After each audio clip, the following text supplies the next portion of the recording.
Salah satu gue suka sejarah. Salah satu fakta menarik yang ditemukan itu adalah Hitler mati di Indonesia.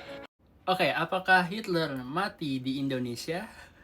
Nih gue tebak, pasti masnya abis baca buku ini ya, Hitler Mati di Indonesia, yang terbitan tahun 2010.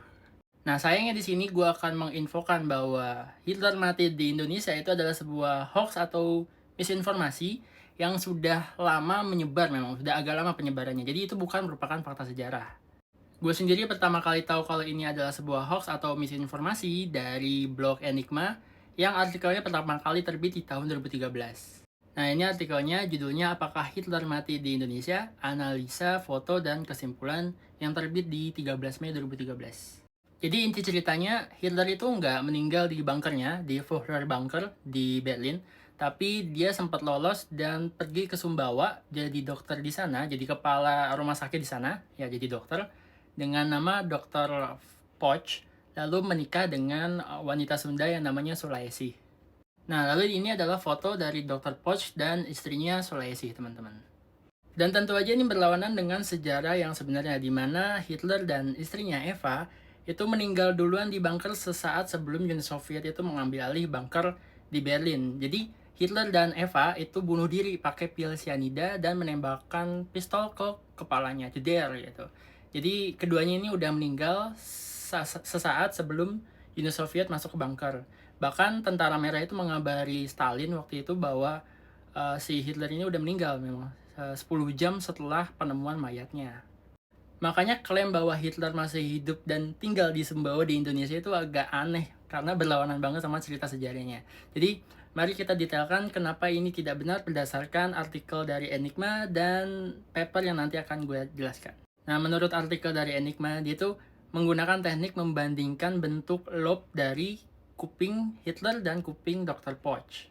Jadi secara garis besar ada dua jenis lobul telinga atau earlobe, ada yang attach, ada yang free. Jadi attach itu kayak nyambung, kalau free itu kayak gue ini free ya, free lobe.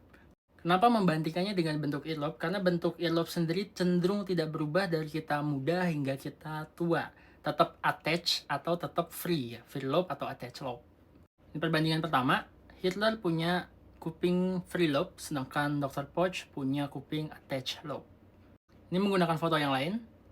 Hitler free lobe, sedangkan Dr. Poch attach lobe. Ini di zoom, Hitler free lobe, sedangkan Dr. Poch attach lobe. Jadi udah pasti keduanya adalah orang yang berbeda. Nah, itu tadi berdasarkan artikel dari Enigma. Nah, satu lagi berdasarkan salah satu paper yang terbit di tahun 2018. Judul papernya adalah The Remnant of Adolf Hitler, A Biomedical Analysis and Definitive Identification. Jadi paper ini ingin membandingkan jasad Hitler berupa giginya ya, sisa giginya yang sekarang ada di Moskow, Rusia, setelah diizinkan oleh Russia Secret Service untuk dianalisis dan dibandingkan dengan hasil X-ray giginya Hitler di tahun 1944. Dengan menggunakan mikroskop elektron, para ilmuwan berhasil melihat ke dalam tartar yang ada di sisa-sisa gigi ini dan menemukan adanya serat tanaman, di mana ini menandakan orang tersebut adalah seorang vegetarian, yang cocok dengan Hitler yang memang seorang vegetarian. Dan juga dengan mencocokkan sisa-sisa gigi ini dengan catatan dental record yang ada di Russian Secret Service, para ilmuwan berhasil membuktikan bahwa memang ini adalah sisa-sisa dari jasadnya Hitler.